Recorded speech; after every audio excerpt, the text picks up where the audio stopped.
নমস্কার, আমি Ananya Banerjee, the query. এই মুহূর্তে আমি দাঁড়িয়ে আছি বিল্লগ্রাম অঞ্চলে। এখানে আমরা আছি বিল্লগ্রাম অঞ্চলে শ্রী শ্রী রাধা গোপীনাথ জিউ মন্দিরের সামনে। এই মন্দিরটি প্রায় আনুমানিক 500 বছরের পুরনো একটা মন্দির। এই অঞ্চলের সব থেকে পুরনো মন্দির। এই মন্দিরে আগে কোনো মন্দির এখানে প্রতিষ্ঠা করা হয়নি। আর এই মন্দিরের আজ অনেক জাঁকজমক করে পুজো আর্চা করা হয় এবং নিত্য সেবা করা হয় এখানে রাধা এবং কৃষ্ণের। বহু বছর আগে এখানে রাধা কৃষ্ণের প্রথমে শিলামূর্তি আনা হয়, তারপরে এখানে প্রতিষ্ঠা করা হয়, তারপরে নতুন করে মন্দির স্থাপন করে এখানে রাধাকৃষ্ণের মূর্তি প্রতিষ্ঠান করে পুজো করা হয়। রোজ এখানে দুবেলা করে ভোগ দেওয়া হয় এবং সন্ধেবেলায় আরতি করে ধুমধাম করে পুজো করা হয়। আজ গুরু পূর্ণিমা এবং দূর দূরান্ত থেকে অনেক গোটা বিল্লগ্রাম অঞ্চলে অনেক মানুষ আসে এখানে ঠাকুরের ভোগ খেতে, ঠাকুরকে দর্শন করার জন্য। আজ গুরু পূর্ণিমা, তাই জন্য আজ আরও বেশি জাঁকজমক একটা ব্যাপার, যেহেতু রাধাকৃষ্ণ, রাধারানী দেবী এবং কৃষ্ণের পূজা। তো আসুন আপনারা জেনে নিন এই মন্দিরের ইতিহাস এবং প্রাচুর্য সম্পর্কে। আসুন আপনাদের দেখাই এই মন্দিরের ঠাকুরদের দর্শন করায়। রাধাকৃষ্ণ ছাড়াও আরও অনেক ঠাকুর আছে, আপনারা দেখতে।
সেবায়িত রাধা গোপীনাথ মন্দিরে, ওনার কাছ থেকে আমরা এই মন্দিরের ইতিহাস সম্পর্কে জানি। আপনি রাধা গোপীনাথ মন্দিরের ইতিহাস সম্পর্কে জানলেন? শ্রী শ্রী গৌরাঙ্গ মহাপ্রভু এবং শ্রী শ্রী নিত্যানন্দ মহাপ্রভু প্রতিষ্ঠিত দ্বাদশ গোপালের অন্যতম অভিরাম ঠাকুরের যে নাতি ছিলেন বলরাম গোস্বামী, উনি সুদূর বৃন্দাবন থেকে পায়ে হেঁটেই রাধা গোপীনাথজির বিগ্রহ নিয়ে এসেছিলেন এবং এই বিল্লগ্রামের রাধা গোপীনাথজি এখানে মন্দির প্রতিষ্ঠা করেছিলেন। ওনার বংশধররা এখনো পর্যন্ত এই মন্দিরের সেবায়িত হিসেবে পুজো আর্চা এবং বিভিন্ন সেবা কাজ চালু রেখেছে।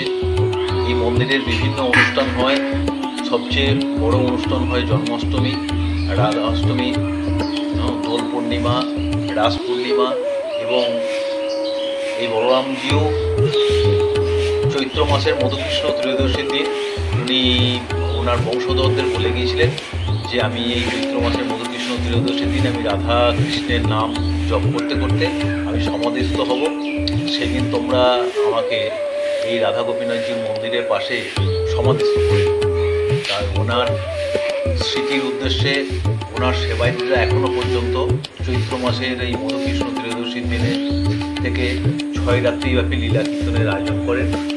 তার আগের দিনে হয় আমন্ত্রণ অধিবাস হয়, তারপরের দিনে সারাদিন মধ্যাহ্নভোগের ব্যাপার থাকে এবং ভোরের দিকে কুঞ্জবিলাস পালা দিয়ে শুরু হয়। তারপরের দিনে হয় রাসলীলা, তারপরের রাত্রে হয়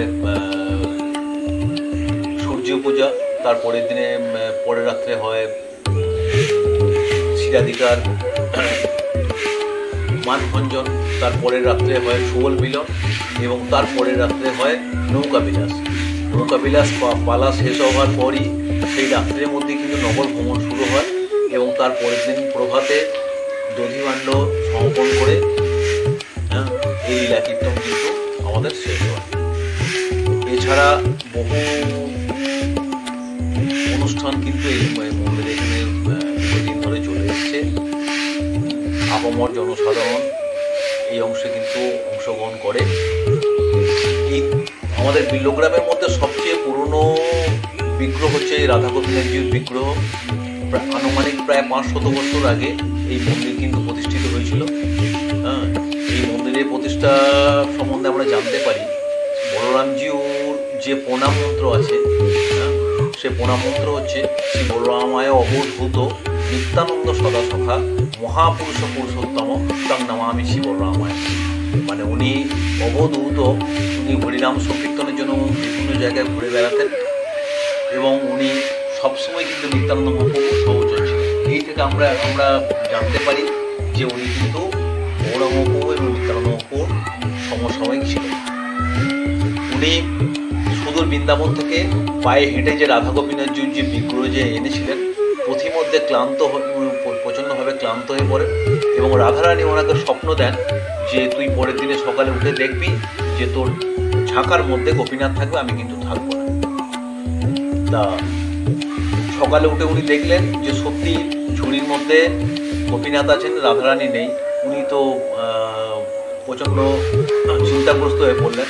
তারপরে রাত্রের স্বপ্নাদিষ্টের কথা যখন মনে পড়লো, পাশের গ্রামে বিল্লগ্রাম থেকে প্রায় দক্ষিণ দিকে 4 কিলোমিটার দূরে বাল্টে বলে একটা যে গ্রাম ছিল, সেই গ্রামে কিন্তু রাধারানী উত্থিত হয়েছিল।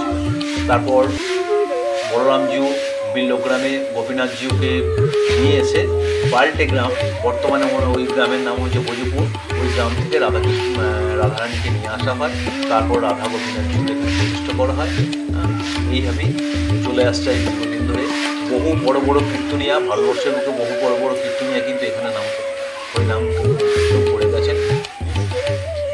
এই অংশটা সবচেয়ে এবং এই তল্লাটের মধ্যে এখন সবচেয়ে পুরনো দেবতা হচ্ছেন আমাদের রাধা গোবিন্দ। এখানে মন্দিরের গায়ে মন্দিরের সম্বন্ধে কিছু কথা লেখা আছে। শ্রী শ্রী গৌরাঙ্গ মহাপ্রভু ও শ্রী শ্রী নিত্যানন্দ মহাপ্রভুর প্রতিষ্ঠিত দ্বাদশ গোপালের অন্যতম শ্রী অভিরাম ঠাকুর শ্রীদাম এর পৌত্র অবধূত শ্রী বলরাম গোস্বামী এই রাধা গোপীনাথ জিউ বিগ্রহ প্রতিষ্ঠা করেন। এখানে রাধা গোপীনাথ, রাধা দামোদর গোপাল, নৃসিংহদেব, হনুমান, স্বর্গদেব দেবী ও শ্রী বলরাম জিউ নিত্য সেবিত হন। আসুন আপনার দেখায় এই মন্দিরের ঠাকুরদের দর্শন করায়। রাধা কৃষ্ণ ছাড়াও আরও অনেক ঠাকুর আছে, আপনারা দেখতে পাবেন।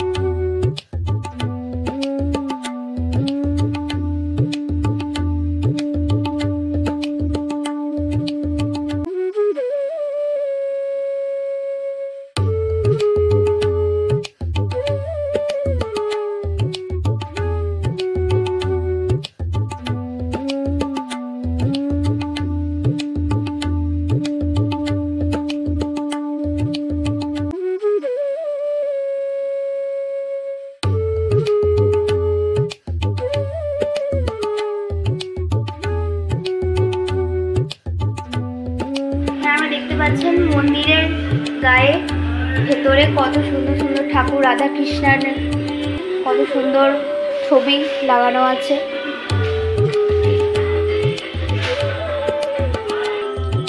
এটি হলো শ্রী শ্রী রাধা গোপীনাথ জিউ বিগ্রহ। শ্রী শ্রী রাধা গোপীনাথ জিউ মন্দিরের ঠিক পাশেই আপনারা দেখতে পাচ্ছেন একটি বলরাম মন্দির এখানে প্রতিষ্ঠা করা হয়েছে, আপনারা দেখে নিন।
আমার পরিচয় আমি শাসপুরে থাকি, বিল্লগ্রাম অঞ্চলে বিল্লগ্রামের বাসিন্দা।